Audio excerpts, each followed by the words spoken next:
Hey, I'm Liz Howard, and I've helped hundreds of thousands of people begin their career in software engineering. And I'm here to tell you that it's not as complicated as it seems. If you've used a spreadsheet before, or you've used Google Forms before, you made a form in Google Forms, you've worked with data on the level that web developers tend to work with data. It's really just, is it a number or is it text? And how much text, and sometimes it's multiple choice. That's what web developers do. It's a little more complicated than that, but not more complicated than cooking a recipe that you've never cooked before. So maybe come take a class with us. It's just one night. See you there.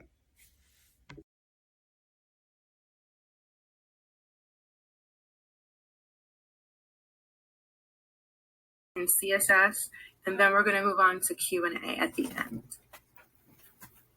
So some of the course goals for today is to build a simple site using HTML and CSS, and then work with images, lists, links, and basic styling, and finally get resources and information about next steps.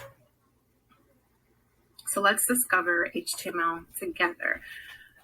So what is HTML? HTML stands for Hypertext Markup Language. It's one of the foundational programming languages that is necessary to see your text on a website. So HTML is a language that allows us to build websites. So let's go over a quick history of HTML. So Tim Berners-Lee invented the World Wide Web in 1989. He created hypertext to share scientific papers. And the first web page was built on August 6, 1991. And there's a standardized W3 consortium, which is an international community that includes a full-time staff of industry experts and several member organizations. And these groups work together to develop the standards of the World Wide Web. HTML is composed of HTML tags that together provide a blueprint for a web page. And so this is what HTML looks like when you're going to start working from your text editor and creating your website. The anatomy of a website. So this is what the structure of a website would look like. So your content, you would have some text, some words on the page, and media could be images, colors that you want to have on there as well, or even sound clips that you may want to add, or videos. And then you will have your HTML structure and semantics. So whether it's just basically how you want to break down your page according to the header or a section or have a paragraph on your website. And CSS is the presentation and design. I like to also refer to CSS, which just stands for Cascading Style Sheet, as it's all the adjectives that you would see on a page, the colors, the font style, the different textures you would see on the page. That's what CSS is. And then you have JavaScript, which helps to make your website interactive. It allows you to have pop-ups on the page and have different functionalities on your website. So if you wanted to have a block of code and you wanted that code to be a paragraph, the paragraph would represent your content. Putting your content into an HTML tag to make it look like a paragraph is a structure. So this is an example here of what a paragraph tag would look like. And the tags house all the content or the words that you're going to have there on your page. Making the fonts of your paragraph green and smaller is a presentation. And so this is an example of what that looks like. Now I'm going to pause here for 1 minute because I can't see if you all have questions as I'm showing the slides. So from time to time, I will pause the slide just to ask if you have any questions. If not, that is okay. Okay, all right, hop back into the slides.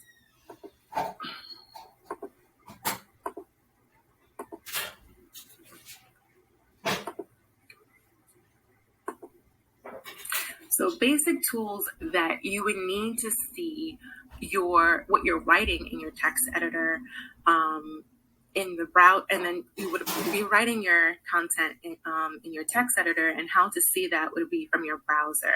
So some tools that you would need to view it from your browser would be Chrome, Firefox, or Safari. Tools that you would use to build your to use for your text editor, and write your code.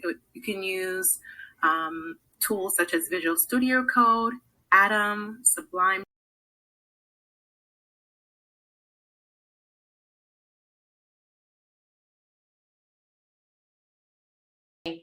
So I am, just to give you a little bit, by the way, if you can't tell, I'm excited to be here. My background is in software development, so I love speaking to this group. I love speaking to women who either are entering software development or are in the midst of it or are trying to grow in their career, whatever it is that you're trying to do. I know that just the nature of what you do can be a little bit challenging sometimes. The fact that you may be one of the only women on your team, right, can be challenging. And so that's why I love talking to this group. So I've spent 25 years in technology. 20 of those years was as a mainframe developer. I know some of you are like, what is that? When I started developing, it was a very, can we say, older environment, right? And so it's still pretty old or older. It's one of the first languages. COBOL is one of the first languages out there, but that's what I coded in. And then I made some transitions, and I'll talk about that during our talk today. Again, my name is Nicole Calhoun, and it is truly an honor to have you here with me today. But before we get started, I want you all to do something. I want you to type in the chat, let us know your location. I love to see, especially in this virtual environment that we're in, I love to see where everyone is. So where are you? Are you on the East Coast, West Coast, Midwest? You might be international. Where are you? I see Crystal's in Fort Worth. Yay, Crystal, I am in Dallas. I see Boulder, Colorado. I have not visited Colorado yet, Christian, but I do want to go. I see Minneapolis, Chicago. I was in Chicago last October. Katie's in Vermont. We have the other Katie in Maine, and we have Minnesota. Isn't it awesome that this environment we're in now, New England, nice. But just the environment we're in now, it just allows us to meet so many people from all over the place, and we can get so many different perspectives, and I love it. Now, for those of you who have been in my sessions before, you all know that I love interaction, okay? And for those of you who this may be your first time in being in my sections, welcome. I love interaction. So what that means for you is I want you to feel free to type in the chat, whatever thoughts pop in your mind, give thumbs up in the chat, or you can use the reaction symbols, the heart symbol, clap hands, whatever. Interaction, I love it because I feel like it reinforces the learning process, right? So the other thing I want to tell you to do is to count on me to ask you some questions and be ready to respond, right? Be ready to respond in the chat, all right? Okay, so by the way, how many of you are excited that we have 2 days left for the weekend? I know what it's like to count the days down, right? So I know that some of you are really excited about that, but let me go ahead and get started because I'm here to talk to you about your potential in getting unstuck so that you can reach your full potential. Now, of course, there's a lot that I can say about this, but today I am going to just share one chapter from a book that it's called the 15 Invaluable Laws of Growth, and it's the best-selling book by John Maxwell. I am a John Maxwell certified trainer, speaker, and coach, so I use a lot of his materials. And so this one chapter is going to help you understand why you are stuck.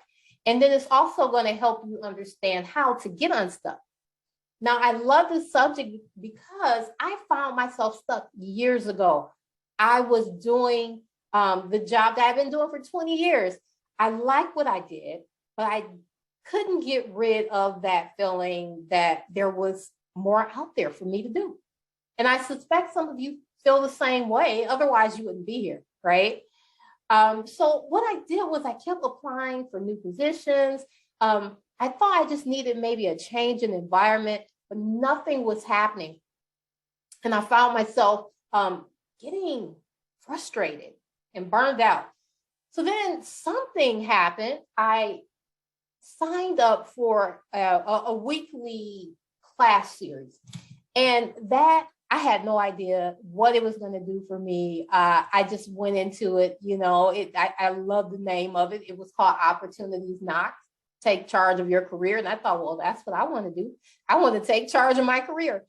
And so I went into that, and man, I have to tell you, that class really helped me. It really helped me to get unstuck, but it also changed my life. Now, it challenged me as well. It challenged me to find out some things about myself. It challenged me to understand where I was at that present time.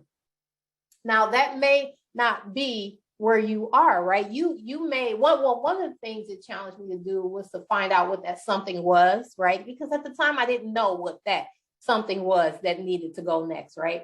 So what I'm saying to you is because that class challenged me, it challenged me to look at myself.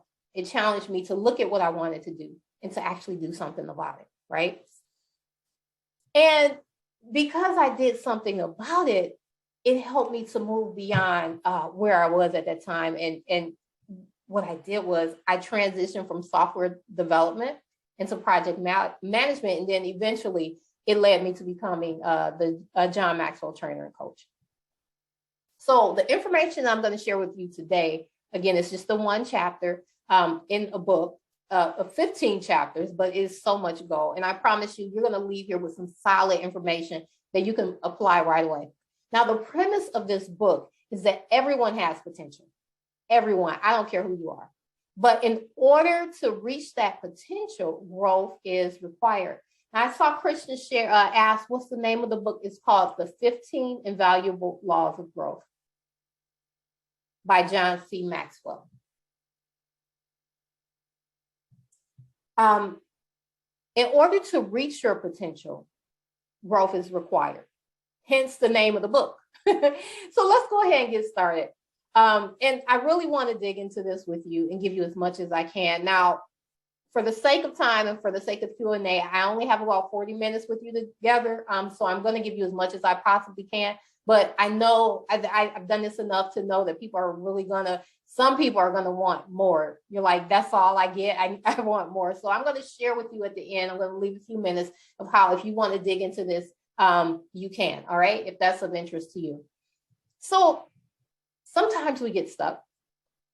And if we didn't, again, you wouldn't be here. Now, and we get stuck for different reasons.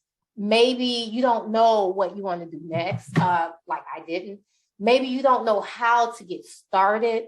Maybe you think you don't have very many options, or for some of you, there's literally something blocking you from moving forward. But what happens is frustration starts to set in because you know there's more out there, and that frustration is proof of your potential. So let's take a look at the word potential.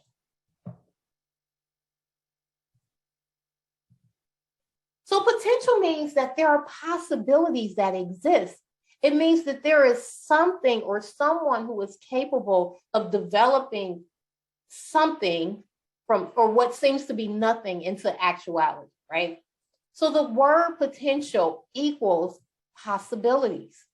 Now, the very nature of the word potential paints a picture of what could be.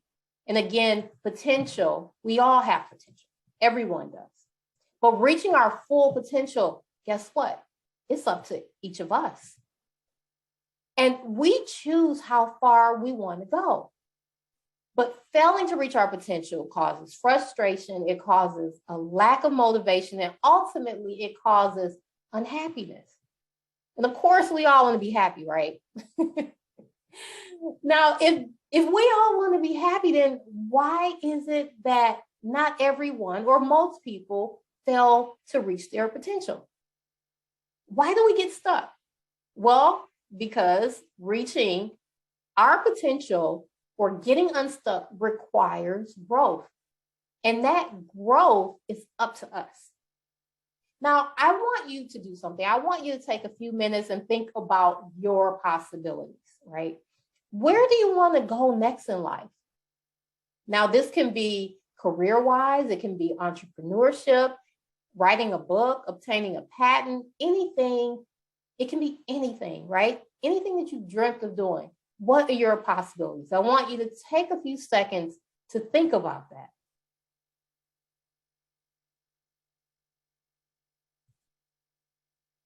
What are your possibilities? Now, what I want you to do is hold that thought, that picture or that image that you have in mind, right?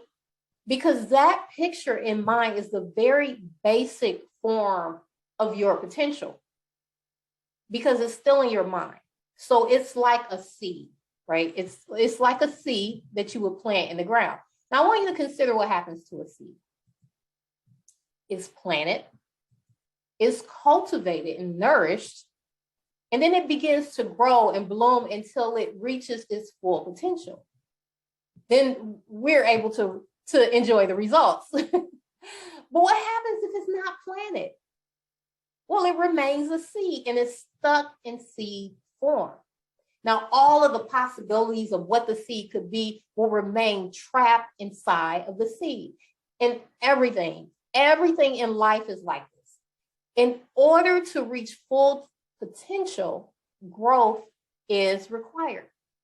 And this is why we get so frustrated, right? Because we have that seed. It's in our minds, it's in our thoughts, but we don't know how to take it from seed form to fully grown. But I'm telling you, all it takes is growth. Now, one of the mistakes that we make is we forget that it took growth to get where we are right now. Many times after graduating formal schooling, we never look back. You know, it wasn't until I decided to change my career path that I realized I needed to grow. And I had to become intentional about what skills I needed to learn in order to move to the next direction or in the next direction. Do you know how frustrating it is when there's potential and then there's no movement? You know, during the COVID pandemic, my husband and I, we opted to have, not that we're completely out of this, by the way, but at the height of it, right? We opted to have both our sons stay at home and learn online. This was last school year. And it started out really great. I don't know about you all, but we were sleeping in. We didn't have to run around every morning getting the kids ready. It felt real good. But then over time, one of my sons decided school was not very important anymore. And then I tried everything. I tried helping him learn. I tried contacting his teachers. I tried threats. Yes, threats. And nothing worked until finally I realized that we couldn't go on like this because one of us wasn't going to survive, right? And ultimately, we decided to send him back in person. And boy, did his grades turn around. Everything turned around, right? And so, in fact, he was failing 2 of his classes, which was pretty scary for me. Maybe not for him, but it was scary for me because it was a major class. But the same thing, or we feel the same way when we are not at our full potential, right? We feel frustrated. We feel stuck. And many times, because we feel stuck, we don't know what to do. So we just stay there. And before you know it, years go by and we're still in the same spot. But in order for you to get unstuck, to go from where you are now to where you want to be, you're going to have to grow.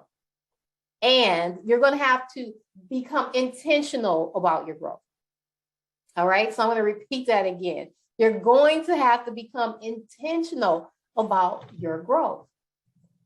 So my objective today is to look at why we need to be intentional about growth. We'll look at how growth plans can be useful tools. We're going to identify 8 reasons why we get stuck. And then we'll look at how you can take action to get unstuck. So why are growth plans, or why is it that growth needs to be intentional? Well, because it doesn't just happen. Now, I asked you earlier to think about where you want to go next in life. Here's my next question. Who's in charge of getting you there? I want you to type that in the chat. Who's in charge of getting you to that next area in your life? I'm saying that we're responsible. And Katie says, I know it's me, but I wish I could blame someone else.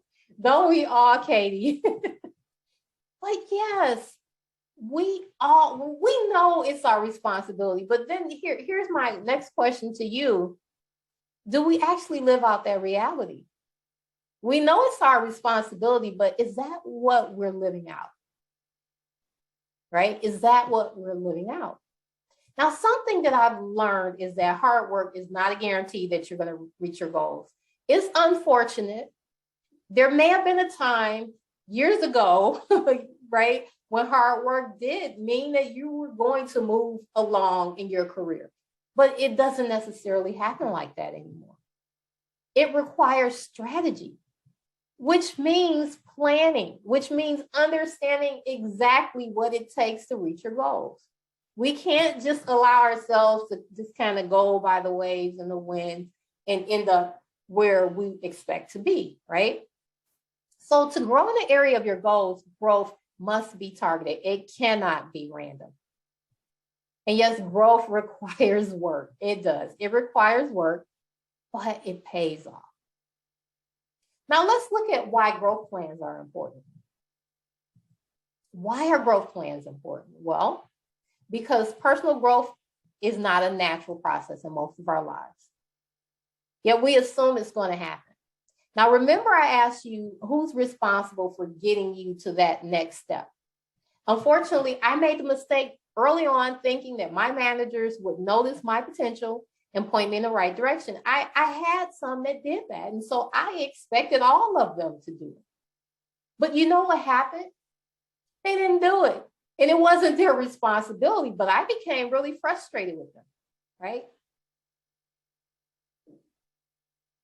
Again, we know these things, but we don't actually live them all the time, do we? But it was up to me to decide where I wanted to go and take the necessary steps to enhance my skills and to find ways to put them into practice in order to get where I wanted to go. So without planning, your destination is going to be unsure. You're just going with the winds and the waves, right? Plans direct you towards your end goals. And then growth plans allow you to assess where you are now, which means your skills, your experience, your accomplishments, right? And then using that information, you're able to identify what skills are needed to get you where you want to be. So your strategy begins with planning. And this is why a growth plan is a very, very useful tool. So one of the services that I offer are something called learning circles. And actually, Girl Develop, and Katie mentioned this earlier, Girl Develop is hosting a learning circle beginning on April 28th. Now, these are groups of 10 to 12 like-minded individuals who come together to grow individually and as a group so they can reach their goals. Now, one of the first things I do when we start the learning circles is I introduce the participants to growth plans. Many of them never heard of growth plans, and I wasn't surprised because I had never heard of them either before I participated in that series that I talked about earlier. Now, after the ladies start working on their growth plan, it's like a light bulb turns on because suddenly they see a light at the end of the tunnel. Their plans help them to see how they can get where they want to be, right? Without a plan, everything seems very overwhelming because we're looking at the whole instead of the pieces. And so the growth plans help us to look at the pieces, right? Finally, plans ensure that you are intentional about which areas that you're going to grow.